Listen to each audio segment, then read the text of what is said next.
तर आज मी माझ्या बहिणीला स्कूटी शिकवायला घेऊन आलोय. हे बघ, तू काही दुसरं लक्षात नाही ठेवलं तरी चालेल, पण सगळ्यात पहिली गोष्ट म्हणजे हे ब्रेक आहेत, ह्याने गाडी थांबत असते. पायाचा वापर नाही करायचा. आपली सेफ्टी महत्वाची म्हणून सगळ्यात पहिल्यांदा हेल्मेट घातलं. तिला नाही दिलं हेल्मेट घालायला, कारण गुडघ्याला थोडी हेल्मेट घालता येतं. गाडी शिकवायला मी तिला पुणे युनिव्हर्सिटीला घेऊन आलेलो. इथं सकाळ सकाळी खूप लोक जॉगिंग करत होती.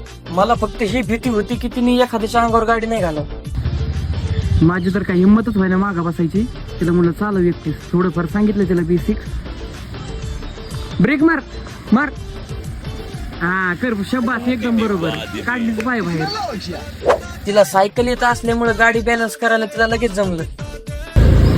दीदी तर गाड्याला प्रीमियम आहेत बरं का, सगळ्या BMW त्याच आहेत. थोडं जरी खर्चटलं ना याला, आपल्या घरावरचे पत्रेच जाते ना. जमिनीवर तिचे पाय पण फक्त ह्या चपलामुळे पुरत आहेत. ही रील तुमच्या लाडक्या बहिणीला नक्की शेअर करा. तर चला भेटू पुढच्या व्हिडिओ.